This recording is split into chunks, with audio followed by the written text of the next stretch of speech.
فدق کا معاملہ ہوا ہے. ٹھیک ہے.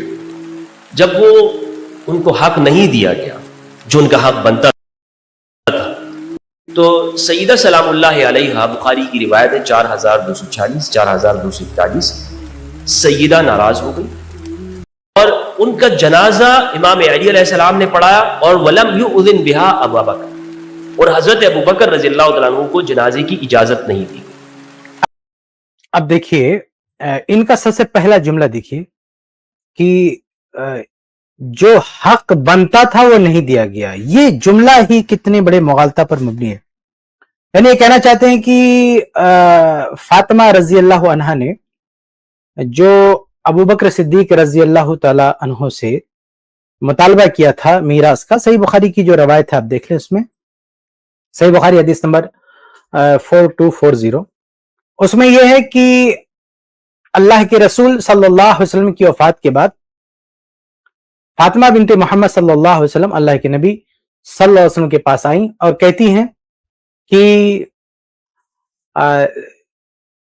تسألہ میراثہا من رسول اللہ صلی اللہ علیہ وسلم مما آخا اللہ علیہ بالمدینہ وفدق، یعنی اللہ کے نبی صلی اللہ علیہ وسلم نے جو میراث چھوڑی ہے مدینہ میں، تو وہ اور خمس اور فدق یہ سب چیزیں وہ مطالبہ کر رہے ہیں کہ فاطمہ رضی اللہ تعالی عنہ کا جو حق بنتا ہے وہ دے دیا جائے. فقال ابو بکر رضی اللہ تعالی عنہ، تو ابو بکر رضی اللہ عنہ نے کہا کہ ان رسول اللہ صلی اللہ علیہ وسلم قال، کہ اللہ کے رسول صلی اللہ علیہ وسلم فرمایا کہ لا نورث ما ترکنا صدقۃ انما یاکل آل محمد صلی اللہ علیہ وسلم فی ھذا المال. اب یہ پوری بات جو ہے، پورا جو جواب ہے ابو بکر صدیق رضی اللہ تعالیٰ عنہ کا، یہ لوگ نہیں بتاتے. خلیفہ اول فرما رہے ہیں کہ ہم ایسا نہیں کر سکتے، آپ صلی اللہ علیہ وسلم کے ترکے کو میراث بنا کے نہیں بانٹ سکتے، کیونکہ اللہ کے رسول صلی اللہ علیہ وسلم کا یہ فرمان ہے. یعنی حوالہ کیا دے رہے ہیں؟ اپنے جواب پر فرمان رسول پیش کر رہے ہیں کہ اللہ کے رسول صلی اللہ علیہ وسلم کا فرمان ہے کہ ہم جو چھوڑ کے جا رہے ہیں وہ صدقہ ہے. البتہ آل بیت کا حق ہے، یعنی اہل بیت کا حق ہے، باقاعدہ بیت المال ان کا حق ہے، خمس ان کا حق ہے، تو اہل بیت کا جو حق ہے وہ حق ہے، وہ ان کو ملے گا. لیکن رسول صلی اللہ علیہ وسلم جو چھوڑ کر گئے ہیں اس میں جو ہے وہ صدقہ ہے، وہ تقسیم نہیں ہوگا. تو آپ کہہ رہے ہیں کہ حق نہیں دیا گیا، بھائی حق نہیں تھا. اور یہ کون کہہ رہا ہے؟ یہ خلیفہ اول نہیں کہہ رہے ہیں، یہ اللہ کے رسول صلی اللہ علیہ وسلم فرما رہے ہیں. ابو بکر صدیق رضی اللہ تعالیٰ عنہ نے جو کچھ فیصلہ لیا وہ فرمان رسول صلی اللہ علیہ وسلم کے مطابق فیصلہ لیا، یہ کہنا بہت ضروری ہے. لیکن یہ لوگ کہتے ہیں تمہاری کتابوں میں لکھا ہو، تو ہماری کتابوں میں جو مکمل بات لکھی ہوئی ہے نا، صحیح بخاری میں جو پوری بات ہے یہ ذکر کریں آپ. صحیح بخاری میں صرف اتنا تھوڑی ہے کہ خلیفہ اول نے لوٹا دیا. خلیفہ اول نے یہ بھی کہا کہ ہم اس لیے نہیں دے پائیں گے کیونکہ اللہ کے رسول صلی اللہ علیہ وسلم کا یہ حکم ہے اور ہم اللہ کے رسول صلی اللہ علیہ وسلم کے حکم پر عمل کریں گے، ہمیں اس کا پابند کیا گیا، ہم حکم رسول پر عمل کرنے کے پابند ہیں.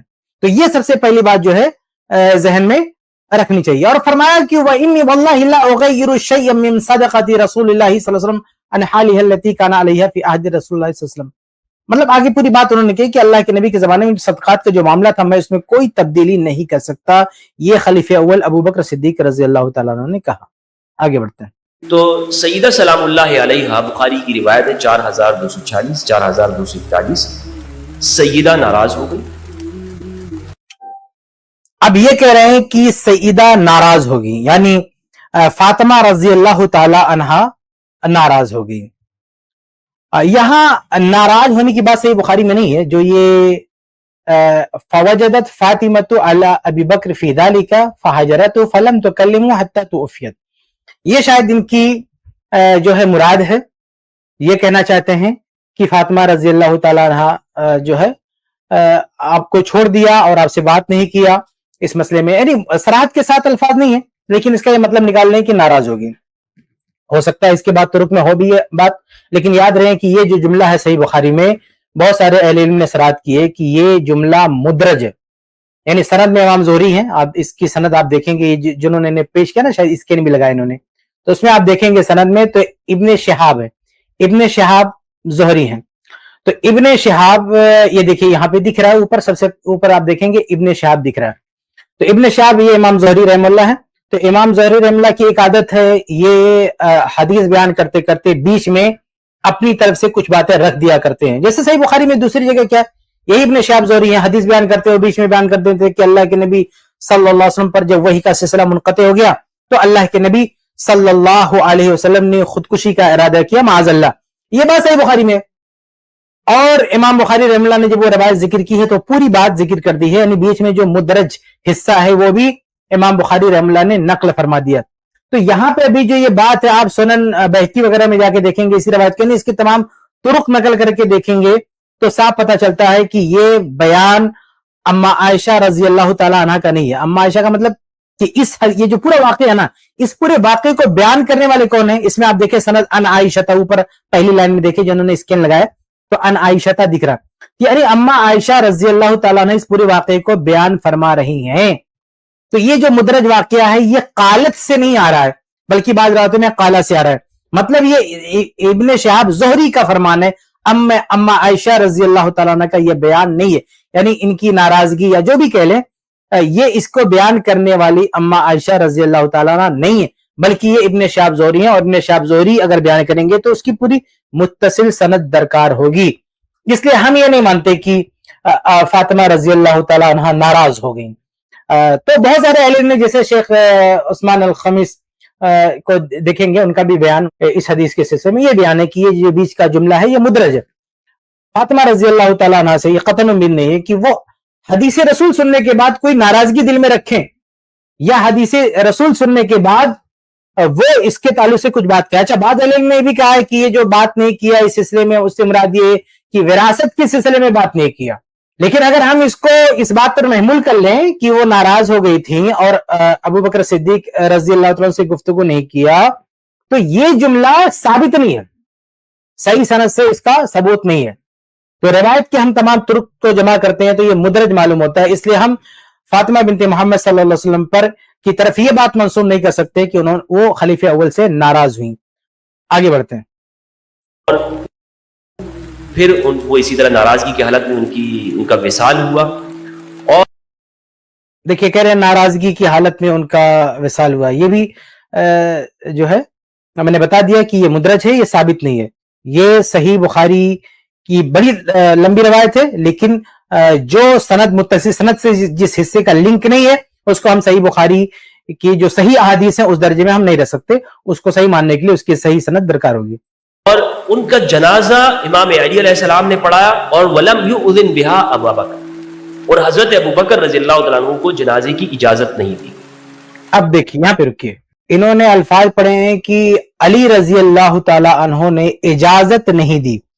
اس کے لیے عربی کے جو الفاظ ہیں حدیث میں یہ نہیں ہے کہ انہوں نے اجازت نہیں. حدیث میں کیا ہے؟ وَلَمْ يُؤْذِنْ بِهَا أَبَا بَكْرٍ، ابو بکر رضی اللہ تعالیٰ عنہ کو اطلاع نہیں دی. یہ بھائی جیسے ہم بولتے ہیں نا اذان جو نماز کے لیے اذان کا استعمال ہوتا ہے اسی سے بنا ہوا ہے. وَلَمْ يُؤْذِنْ یعنی اطلاع دینا. جیسے صحیح بخاری کی ایک روایت ہے نا کہ ایک خاتون مسجد میں جھاڑو دیا کرتی تھیں، یا بعض روایتوں میں جو ہے آدمی کا ذکر ہے. تو جب ان کا انتقال ہوا تو صحابہ کرام نے اللہ کے نبی صلی اللہ علیہ وسلم کو اطلاع نہیں دی. تو اللہ کے نبی صلی اللہ علیہ وسلم نے یہ کہا کہ تم لوگوں نے مجھے بتایا کیوں نہیں؟ تو وہاں پر بھی یہی لفظ استعمال ہوا ہے، یہی لفظ وہاں پر بھی استعمال ہوا ہے. تو وہاں کا مطلب یہ نہیں کہ اللہ کے نبی نے کہا کہ مجھے اجازت کیوں نہیں دیا جنازہ پڑھانے کے لیے. یہ تو تھوڑی کہیں گے کہ اللہ کے نبی کو صحابہ کرام نے اللہ کے نبی کو اجازت نہیں دی اور خود جا کے جنازہ پڑھ دیا. نہیں، صحابہ نے اللہ کے نبی صلی اللہ علیہ وسلم کو اطلاع نہیں دی اور اللہ کے نبی صلی اللہ علیہ وسلم نے یہ کہا کہ آپ لوگوں نے ہمیں اطلاع کیوں نہیں دی، وہ اطلاع کے معنی میں. تو یہاں پہ بھی جو الفاظ ہیں یہ شخص پتہ نہیں کون ہے، یہ صاف طور سے تحریف کر رہا ہے، اپنی طرف سے ترجمہ کر رہا ہے اور لوگوں کو متنفر کرنے کے لیے اور جو ہے اہل بیت کے خلاف خلیفہ اول کو کھڑا کرنے کے لیے، دونوں کے بیچ میں دوری بتانے کے لیے یہ شخص اپنی طرف سے یہ ترجمہ کر رہا ہے کہ اجازت نہیں دی. ایسا بالکل بھی نہیں ہے کہ اجازت نہیں دی. ہاں یہ ہے کہ اطلاع نہیں دی. اچھا اطلاع کیوں نہیں دی؟ صحیح بخاری کی شرح میں آپ جا کے دیکھیں گے تو حافظ ابن حجر رحمہ اللہ نے اس کے بارے میں لکھا ہے.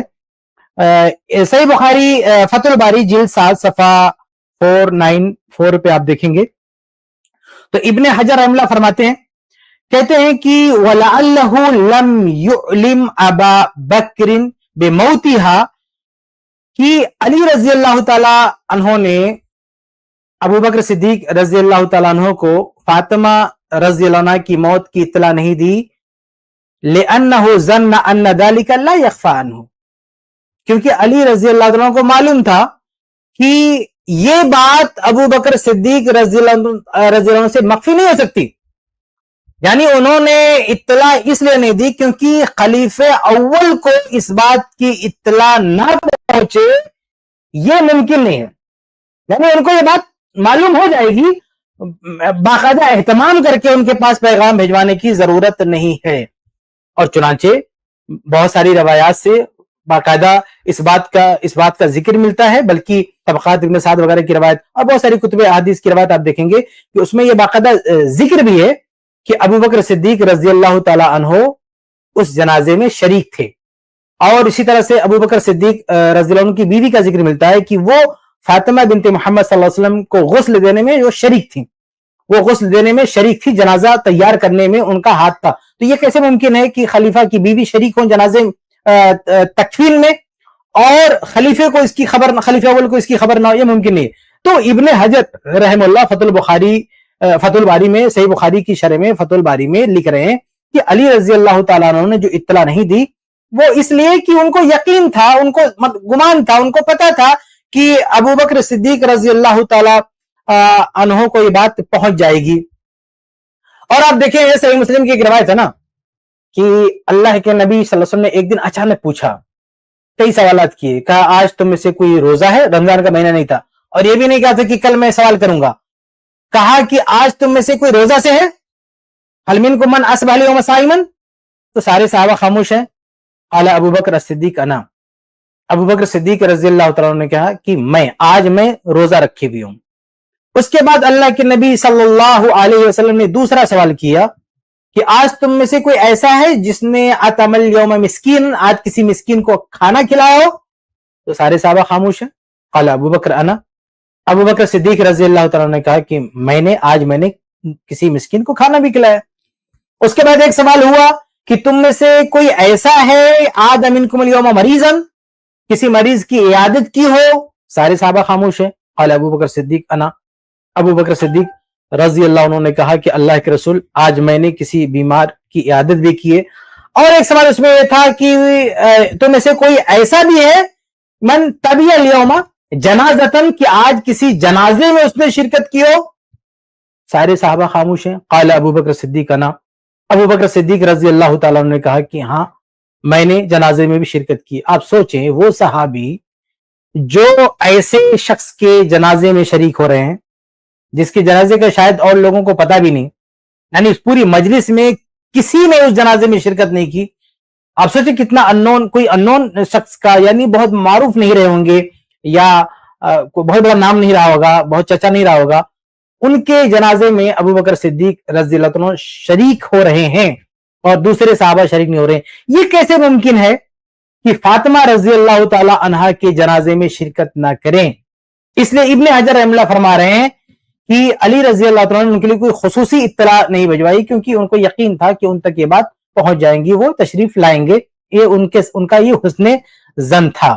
اور کہتے ہیں وَلَيْسَ فِي الْخَبَرِ مَا يَدُلُّ عَلَىٰ أَنَّ أَبَا بَكْرَ لَمْ يَعْلَمْ بِمَوْتِهَا، اور ان الفاظ میں، اس روایت میں ایسی کوئی صراحت نہیں ہے، ایسی کوئی دلیل نہیں ہے جو یہ بتائے کہ ابو بکر صدیق رضی اللہ عنہ کو فاطمہ رضی اللہ عنہ کی وفات کا علم نہیں ہوا، وَلَا صَلَّى عَلَيْهَا، اور ابو بکر صدیق رضی اللہ تعالیٰ عنہ نے فاطمہ رضی اللہ عنہ کی نماز جنازہ نہیں پڑھی، ایسی کوئی دلیل حدیث میں نہیں ہے۔ تو یہ ابن حجر رحمہ اللہ اس حدیث کی شرح کر رہے ہیں۔ تو یہ لوگ جو ہماری حدیثیں اٹھا کے من چاہا مطلب لوگوں کو بتا رہے ہیں، ان کے اندر اگر ذرہ برابر بھی امانت داری ہے تو ان کی ذمہ داری ہے کہ جو شرح ہم نے کر رکھی ہے، جو مفہوم ہم نے بیان کر رکھا ہے، ہمارے علماء نے جو کچھ وضاحت کر رکھی ہے وہ لوگوں کے سامنے پیش کریں نا۔ یہ کون سی بات ہوئی کہ ہماری کتابوں سے روایت پڑھیں گے اور جھوٹی تشریح کریں گے، منمانی ترجمہ گڑبڑ کر دیں گے، ترجمے میں اطلاع کی بات آپ اجازت کی بات کریں، اور پھر اس حدیث کی شرح کرتے ہوئے اہل سنہ نے پوری وضاحت بھی کر دی،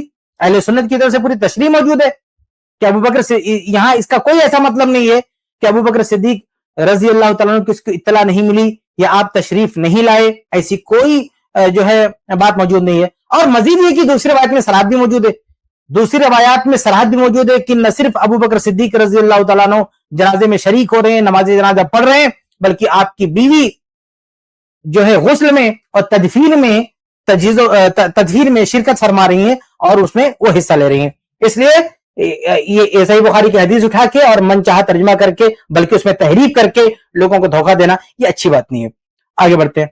یہ بخاری کے الفاظ ہیں، آپ اس کو چیک کر سکتے ہیں، بخاری کے اندر موجود. یہ بہت بڑی مکاری ہوتی لگی. بخاری کے حدیث جا کے چیک کر سکتے. علی مرزا ایسے بولتا ہے بخاری مسلم کے حدیث کیا چیک کرے گا بھیا؟ یہ نمبر چیک کرے گا. انہوں نے نمبر بول دیا، اب جا کے بندہ نمبر چیک کرے گا. یہی مطلب حالت ہے بہت سارے لوگوں کی. یہ کیا چیک کرواتے ہیں؟ نمبر چیک کرواتے ہیں. جو نمبر آپ نے پڑھ دیا وہ نمبر جا کے چیک کروا ہے، لیکن جو خود ساختہ مفہوم چپکا دیا ہے روایت سے وہ بندہ کیسے چیک کرے گا؟ وہ بخاری میں جا کے چیک ہوگا؟ نہیں، وہ اہل علم سے مل کر چیک ہوگا. یعنی جو فہم یہ لوگ بتا رہے ہیں، سب لوگ دھیان سے اس بات کو سنیں کہ جب یہ لوگ بولتے ہیں نا کہ جا کے چیک کر لو، تو ان کی مراد ہوتی ہے حدیث نمبر جا کے چیک کر لو. لیکن صحیح بات کیا ہے کہ آپ کو صرف حدیث نمبر نہیں چیک کرنا ہے کہ اس نمبر کے تحت روایت موجود دیکھنی، آپ کو یہ بھی چیک کرنا ہے کہ جو مطلب انہوں نے چپکا دیا ہے اس کا وہی مطلب ہے یا کچھ اور مطلب ہے.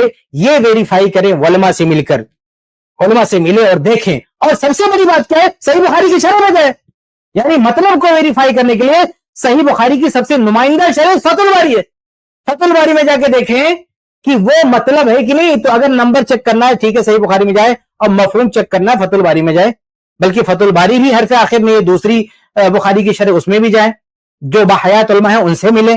تو دونوں چیک کرنا چاہیے کہ روایت موجود ہے کہ نہیں، اور دوسرا روایت کا مطلب ہے کہ نہیں. تو جو بڑے شان سے کریں جا کے چیک کر لیں، جا کے چیک کر لیں. تو جا کے کیا چیک کرنا ہے؟ دونوں چیزیں چیک کرنا ہے.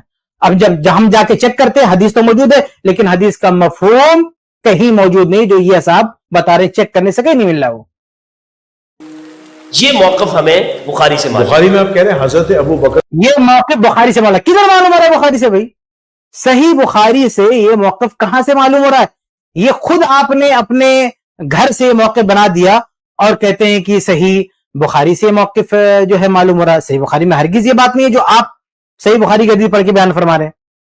کوئی اجازت نہیں. یہ بخاری کے اندر موجود. اچھا ٹھیک. دیکھو وہ بندہ پوچھ رہا ہے، دیکھو یہ جو سامنے بیٹھا ہوا نا شخص، وہ پوچھ رہا ہے کہ اجازت نہیں دیا، یعنی وہ شوق ہو رہا ہے، تعجب ہو رہا ہے اس کو.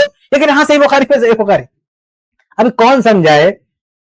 سننے والے کو کون سمجھا؟ کہیں گے صحیح بخاری میں حدیث نمبر بھی دکھا دیا، اسکین بھی دکھا رہا ہے. سوچے آپ، صحیح حدیث نمبر بھی دکھا رہا، عربی الفاظ دکھا رہا، ڈنکے کی چوٹ پہ کہہ رہا ہے کہ علی رضی اللہ تعالیٰ عنہ نے اجازت نہیں دی. لا حول ولا قوت. کتنی بڑی ڈٹائی اور کتنا بڑا جھوٹ، کتنا بڑا فریب ہے کہ بندہ ٹوک رہا ہے، اس کے باوجود بھی یہ شخص ڈٹا ہوا اسی بات پہ کہ نہیں اجازت نہیں دی. جی بہترین جواب دیا شیخ کفایت اللہ سنابلی حفیظ اللہ نے. مفتی فضل ہمدرد جو خود کو تو سنی کہتا ہے لیکن یہ روافظ کا گول کیپر بنا ہوا یہ شخص اور سیدنا ابو بکر صدیق جیسی شخصیت پر اعتراض کر رہا ہے. اللہ ان فتنوں سے امت کو بچائے.